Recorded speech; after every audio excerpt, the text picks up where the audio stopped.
కేసీఆర్కి సిట్ విచారణ పేరుతో నోటీసులు ఇవ్వడానికి కానివ్వండి, అంటే తరచుగా ఇప్పుడు మొన్న హరీష్ రావుకి ఇవ్వడం, అలాగే కేటీఆర్కి ఇవ్వడం, దాని తర్వాత సంతోష్ కుమార్కి కానీ ఇవ్వడం, ఇలాగ అందరికీ కూడా వీళ్ళందరికీ నోటీసులు ఇచ్చి రాష్ట్రంలో ఎన్నడూ లేని విధంగా ఈ కేసులు పరంగానే తెలంగాణ రాజకీయాలన్నీ చుట్టూ తిరుగుతున్నాయి.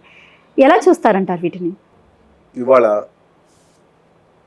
మళ్ళీ చెప్తున్నానండి, తెలంగాణకి రాష్ట్ర బడ్జెట్లో జరిగిన ఘోరం అన్యాయం ఇంత అంతా కదా వరుసగా 12 సంవత్సరాల నుంచి. నిన్న ఫండ్స్ డివల్యూషన్లో కూడా పక్కనున్న 4 రాష్ట్రాలకి 50,000 కోట్లు, 49,000 కోట్లు, 60,000 కోట్లు వస్తుంటే తెలంగాణకి 25,000 నుంచి 31,000 కోట్లు. నాకు అర్థం కావట్లేదండి, ఎందుకు రాష్ట్ర ప్రభుత్వం ఖండించట్లేదు మరి దీని మీద? లాస్ట్ 12 ఏళ్ల బట్టి జరుగుతుంది ఇది. తెలంగాణ రాష్ట్రానికి ఒక్క నేషనల్ ప్రాజెక్ట్ ఇవ్వలేదు కేంద్ర ప్రభుత్వం. రైల్వే బడ్జెట్ లో చెప్పాను కదా మీకు, మొన్న లాస్ట్ టైం కూర్చున్నప్పుడు పొలారెడ్డి స్వీట్లు ఖాళీ అయిపోయింది. ఏంటా అని 100 పొలారెడ్డి స్వీట్లు పరిగెడుతున్నారు. ఓ దిల్దుక్ నగర్ నుంచి ఇక్కడ కోకట్పల్లి వరకు అటు ఇటు ఏంది పరిగెడుతున్నారు అనుకున్నా. వెంటనే క్రాకర్స్ పేలుతున్నాయి. శివకాశిని తీసుకొచ్చారు. ఏంది అడావిది ఏందన్న. మన బడ్జెట్ కు 1 కోటి రూపాయలు పెంచారండి. రైల్వే బడ్జెట్ రికార్డ్ బడ్జెట్ అని పేపర్లు వేసారు. పేపర్లు కూడా చూసుకోవద్దు. నిజమే, లాస్ట్ ఇయర్ 5,337 వేస్తే 38 కోటి రూపాయలు పెంచారు. దానికి ఆ జిఎం ఏం చేస్తాడు? ఎంప్లాయీ, ఆ కేంద్రంలో ఆదాని అండ్ పార్టీకి ఎంప్లాయీ. రికార్డు బడ్జెట్ ఇస్తే పేపర్లో చూసుకుంటారా? పోనీ వాళ్ళకైపోయింది. ఏం చేశారు అక్కడ? ఈ ముఖ్యమంత్రి ఏంటి, ప్రతిపక్ష నాయకులు ఏంటి, నేను గాడులు కాస్తానని అనకూడదు, కానీ ఏం చేస్తానని అడుగుతున్నా. డైవర్షన్ చేస్తున్నారు. ఇది నేను చెప్తున్నాను, ఎంత అన్యాయం జరుగుతుంది. వాళ్ళ ఉత్తరాది ఒక గుజరాత్ రాష్ట్రానికి 8,700 కోట్లు పెంచారు. 61,000 కోట్లు ఆ 2 రాష్ట్రాలకు ఇచ్చి తెలంగాణకి 5,300 కోట్లు ఇస్తే నిలదీయలేని చేతకాని సమాజాన్ని ఏమనాలి మనం? ఈ నాయకులు ఏమనాలి? ఆయన వీళ్ళు తిట్టుకుంటారు, వీళ్ళని తిట్టుకుంటారు. ఏందండి ఇది? ఇవాళ రేవంత్ రెడ్డి గారిని వాళ్ళకు ఒక అమ్మాయి, అవునండి, సరే పేర్లు, ఎంగేజ్మెంట్ జరుగుతున్నప్పుడు రేవంత్ రెడ్డి గారు ఏ కేసు మీద లోపల ఉన్నారు? ఆ తర్వాత రెండోసారి ఎందుకు అరెస్ట్ చేశారు? ఇంటికి వెళ్ళి వాళ్ళ భార్య బిడ్డలతో బెడ్రూమ్లో ఉండగా తలుపు బద్దలు కొట్టి ఎందుకు అరెస్ట్ చేశారు? డ్రోన్ అంట. నేను అడుగుతున్నాను, ఏమండి ఇవాళ కనీసం స్టేజ్ మీదకి వచ్చినప్పుడు ఎర్రబల్ దయాకర్ రావు గారు మిత్రుడు పక్కనే ఉన్నారు, నా పక్కన రేవంత్ రెడ్డి గారు పక్కన. ఇద్దరు మాట్లాడుకుంటుంది. ఏంటి మీ ఇద్దరికి ఏమైందన్న? నేను మాట్లాడటానికి వీలేదని కోర్టు ఆదేశాలు ఇచ్చిందన్నారు రేవంత్ గారు. స్టేజ్ మీద వీడియో చూడండి, మేము మాట్లాడుకుంటూ కూడా వచ్చింది కదా బయటికి. అదేంటంటే రాజకీయ నాయకులతో మాట్లాడకూడదన్నా, నాకు తెలిసినంత రాజకీయ నాయకులు ఎక్కడో మాట్లాడుకునే పరిస్థితి ఇచ్చారు. నేను 1 అరగంట కూడా ఉన్నాం, ఈ కార్యక్రమం అంతా బయలుదేరి వెళ్ళిపోతారు, 5 గంటలు టైం ఇచ్చారు. ఆయన అలా చేసింది ఎవరు? ఆ తర్వాత బద్దలు కొట్టింది ఎవరు? ఆయన ఈరోజు చేసింది కేసీఆర్ గారు అనుకో.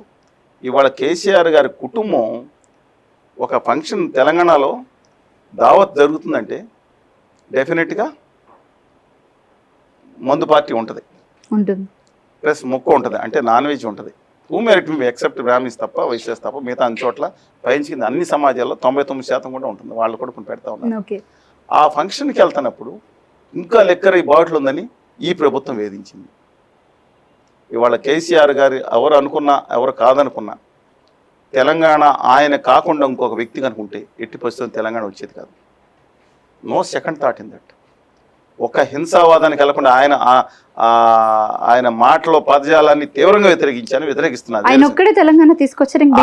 తెలంగాణ తీసుకురావటంలో ముఖ్య కేసీఆర్ గారు లేకుండా ఉంటే మిగతా అందరి సహకారం, ప్రాణ త్యాగాలు అన్ని ఉన్నా దాన్ని ఛానలైజ్ చేసింది. ఎస్, దానికి ఉన్న అడ్వాంటేజ్ తీసుకునే అధికారంలో కూడా వచ్చిన వ్యక్తి కేసీఆర్ గారు. Though I differ with him in number of issues. నిజాన్ని నిర్భయంగా ఒప్పుకోవాలి మనం. Fact is fact, remain fact, దాంట్లో ఏముంటుందండి ఇవాళ. కానీ ఇవాళ జరుగుతున్న విధానం ఏదైతే ఉందో మొత్తం డైవర్షన్ పాలిటిక్స్ నడుస్తుంది. సరే, డైవర్షన్ లో భాగంగా కానివ్వండి, ఏదైనా కానివ్వండి, బట్ అయినప్పటికీ కూడా మాజీ ముఖ్యమంత్రికి నోటీసులు అనేది వాళ్ళ ఇంటి గేట్ బయట అతికించడాన్ని కానివ్వండి, లేకపోతే ఫోన్ ట్యాపింగ్ అనేది ఇల్లీగల్ ఫోన్ ట్యాపింగ్ అని చెప్పేసి అని ఇటు సిపి సజ్జనార్ కూడా ఈ రకంగా వ్యాఖ్యానించడాన్ని అసలు అంటే ఎలా చూడొచ్చు అంటారు? ఫోన్ ట్యాపింగ్ నాకున్న జోక్ వచ్చింది, జోక్ కాదు. మొన్న ఈవెన్ హరీష్ రావు గారు వెళ్తే మీ ఫోన్ కూడా ట్యాపింగ్ అని చెప్పారంట. How far it is true ఉంటున్నాం. మీరు సమ్మతిస్తున్నారా? వ్యక్తిగత విషయాలని భార్య భర్తలు మాట్లాడుకుని దాన్ని కనుక ట్యాప్ చేస్తే దాన్ని మీరు సమ్మతిస్తారా? ఎందుకు సమర్థిస్తాం? సింపుల్ క్వశ్చన్ అయిపోయింది కదండి. దుర్మార్గంగా ఒక దేశ వ్యతిరేక శక్తులు కానీ మిగతా వాళ్ళు కానీ ఇంటెలిజెన్స్ వేయటం అనేది తప్పు కాదు. ఎప్పుడో చిన్నప్పటి నుంచి అప్పుడు ఫోన్ ట్యాపింగ్ లేనప్పుడు కూడా వాళ్ళు ఏం చేస్తాం, గన్మెన్స్ వివరాలు ఇచ్చేవారు. అవును, అది వేరు.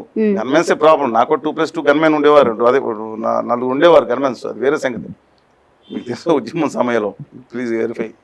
ఇవాళ నేను ఒకటి ఏమనుకుంటున్నానంటే అండి, ఇవాళ నోటీసులు ఇవ్వటం కాదు, దాని మీద చిత్తశుద్ధి ఉంటే డెఫినెట్గా కాళేశ్వరం మీద కానీ ఫోన్కి ఇది ఫోన్ ట్యాపింగ్ కానీ దీని మీద సిద్ధాంతపరంగా విచారణ చేయొచ్చు. చెప్పండి సార్, అంటే మీరు సుదీర్ఘంగా రాజకీయాల్లో ఉన్నటువంటి వ్యక్తి, మీకు తెలిసే ఉంటుంది, మీరు ఎంతో మంది ముఖ్యమంత్రులను కూడా చూసే ఉంటుంటారు. ఫోన్ ట్యాపింగ్ అనేది లీగలా ఇల్లీగలా? ఫోన్ ట్యాపింగ్ అనేది మళ్ళీ ఇప్పుడు మీరు ఆర్నబ్ గోస్వామి గారు రూపులోకి వెళ్ళిపోయారు. మీరే ఆరోపణ చేస్తారు, మీరే విచారణ చేస్తారు, మీరే వాదన చేస్తారు, మీరే శిక్ష వేస్తారు, మీరే దాన్ని ఉరి కూడా వేసేస్తారు. ఊరేసిన తర్వాత సంతాప తీర్మానం మీరే పెడతారు, మళ్ళీ దాని మీద చర్చ వెరీ గుడ్ నుండి ఇవాళ చర్చ చేసామంటారు. జర్నలిస్టుల్లో కొంతమంది వేరండి. మీరంటే డజంట్ మీన్ యూ జర్నలిస్ట్. నేను అడుగుతా ఉన్నాను, ఏమంటే ఫోన్ ట్యాపింగ్ అనేది మామూలుగా అంత అవసరమైనంత మట్టుకు చేయవచ్చు. వ్యక్తుల విషయాల్లో, మిగతా విషయాల్లో, పర్సనల్ విషయాల్లో కనుక వెళ్ళినట్టుంటే అది ఇల్లీగల్, చాలా తప్పు. నైతికంగా ఇల్లీగల్ అనేది చట్టం 2 ఉన్నాయి. చట్టం ధర్మం 2 ఉన్నాయి. ఆధారాలు కూడా లేవు. ఆధారాలు ఉంటేనే తప్పు చేయమని చట్టం ధర్మం 2 ఉంటాయి. అంటే ధర్మమైనవన్నీ చట్టంలో ఉండవు, చట్టంలో ఉన్నవన్నీ ధర్మమైనవి కాకపోవచ్చు కొన్ని.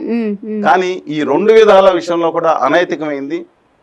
మిగతా విషయాలు, పర్సనల్ విషయాలు ట్యాప్ చేయటం లేదా అనైతికమైంది. అది చేశారు అని నిరూపణ అయితే మాత్రం ఖచ్చితంగా నేరం. అంటే ఫస్ట్ నుంచి కాంగ్రెస్ గవర్నమెంట్ వైఖరి చూస్తుంటే మాత్రం మనకి ఫస్ట్ నుంచి వీళ్ళు చేస్తున్నటువంటి ఆరోపణలే తప్ప ఇప్పటి వరకు ఏది కూడా నిరూపించబడినటువంటి సందర్భం అయితే కనిపించలేదు. కాంగ్రెస్ పార్టీ అనేది ఒక మహాసముద్రం. ఆ మహాసముద్రం ఒక సముద్రం కాదు, పిల్ల సముద్రం ఎన్ని కలుస్తాయో. దాన్ని నాకు అర్థం కావట్లేదు. ఎలాగ రేవంత్ గారు మేనేజ్ చేస్తున్నారో తెలియదు. మనం 2014 చూసుకున్నా, 19లో చూసుకున్నా, కాంగ్రెస్ పార్టీకి 5 కన్ఫర్మ్ చీఫ్ మినిస్టర్లు, 5 RAC chief minister, reservation against cancer chief మినిస్టర్లు, 5 వెయిటింగ్ లిస్ట్ చీఫ్ మినిస్టర్లు ఉండేవారు. ఇవాళ కూడా ఆ పార్టీ యొక్క డైరెక్షన్ రేవంత్ రెడ్డి గారు ఈ స్థాయికి అంటారు వెళ్ళటానికి ఆయనలో పుట్టుగొల్పిన ఆయన మీద చేసిన కక్షాదింపుల కారణం. ఇవాళ కూడా అదే విధంగా ఈ ప్రభుత్వం కనుక చేస్తే TRSకి 40 వచ్చింది, రేపొద్దునే కాంగ్రెస్ పార్టీ ఇంకా తక్కువ వచ్చే అవకాశం ఉంది. చట్ట ప్రకారం వ్యవహరించవచ్చు, లేదంటే మిగతా చేసుకోవచ్చు. కానీ కక్షాదింపులు ధ్యేయంగా పెట్టుకుంటే మాత్రం అబ్సల్యూట్ గా ప్రజలు మళ్ళీ అప్పుడు ఇచ్చిన తీర్పు తిరిగి రివర్సల్ ఇస్తారు. అంటే ఒక్కసారి మనం ప్రజల పరంగా మాట్లాడుకుంటే కనుక ఇప్పటి వరకు ప్రజలు ఎవరు 6 గ్యారెంటీలు అరగట్లేదు కదా, హామీలు ఎవరన్నారు మీతో అరగట్లేదు? రండి, మీ ఊళ్ళో రాజకీయ నాయకులు డైరెక్ట్ గా మీడియా ముఖంగా చెప్తున్నారు. అలాగే చెప్తారండి. ఇప్పుడు హనుమంతరావు గారు మాట్లాడారు, ఏడిస్తాం బిడ్డ, నా 1,50,000 అయిపోయింది, బంగారం తొల ఏడని తీసుకొచ్చి ఇస్తామన్నారు.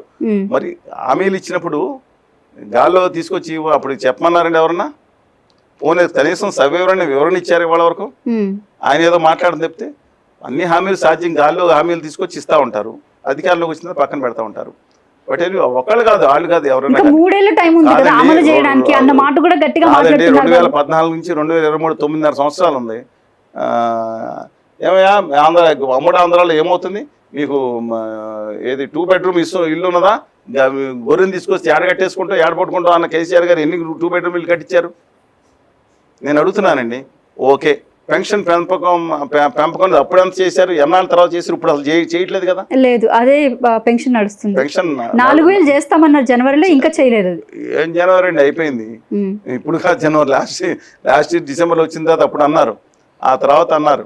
అందువల్ల నెంబర్ ఆఫ్ ఇష్యూస్ ఆలోచించుకుని ఇవాళ అదృష్టవశాత్తు తెలంగాణ ఎంత ముందుకెళ్ళిందంటే 2014 నాటికి ఇప్పుడు యాక్చువల్గా ఉమ్మడి ఆంధ్రప్రదేశ్ ఏర్పడిన నాటికి అంటే 2:5 ఆంధ్రప్రదేశ్ తెలంగాణ, అంటే 5 ఆంధ్రప్రదేశ్లో వరి ఉత్పత్తి ఉంటే 2 ఏమో తెలంగాణలో ఉండదు, 1.5.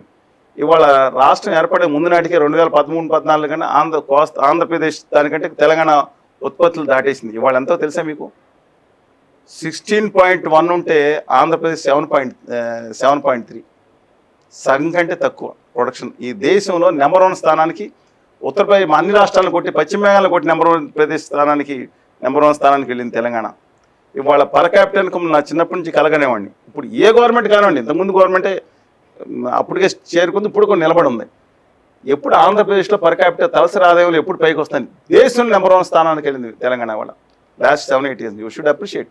నిలబెట్టుకునే విధానం మీద ఉండాలి. నేను ఒకటే చెప్తున్నా, కక్షాదింపు కంటే కూడా రాష్ట్ర అభివృద్ధి మీద దృష్టి పెట్టాల్సిన అవసరం ఉంది. కేంద్రంలో జరుగుతున్న మోసాల మీద, ఆ తెలంగాణ చేస్తున్న మోసం మీద నిలదీసి దాని మీద దృష్టి పెట్టాల్సి ఉంది. ఇవాళ కూడా బడ్జెట్లో ఒక నేషనల్ ప్రాజెక్ట్ ఇవ్వలేదండి. ఇవాళ కాజీపేట కోచ్ ఫ్యాక్టరీని బిఫోర్ లాస్ట్ ఇయర్ అని చెప్పి వాళ్ళు తీసుకొచ్చి దాన్ని స్కేల్ డౌన్ చేసేసారు. మాట్లాడే నాదుడు లేడు. ఒక హైదరాబాదు మూసి సుందరీకరణ సబర్మతికి అటు పెట్టేసుకుంటారు, సుందరీకరణ ఇక్కడ లేదు. మెట్రో ఎక్స్టెన్షన్కి కేసీఆర్ గారు అడగలేదన్నారు, తర్వాత ప్రభుత్వాలు అడుగుతున్నాయి కదా, ఎందుకు ఇవ్వట్లేదు? దాని గురించి మాట్లాడలేదు. రింగ్ రోడ్ అన్నారు, triple R regional ring road దానికి లేదు. ఆంధ్రప్రదేశ్కు ఓఆర్ఆర్, అమరావతికి ఓఆర్ఆర్కి ప్రకటించారు, కేంద్ర ప్రభుత్వం చేస్తూ ఉంది. తెలంగాణకు మాత్రం అంటే ఆంధ్రప్రదేశ్కి ప్రత్యేక హోదా విభజన హామీలో 99% రావాల్సిన దానికి నమోదు చేసింది.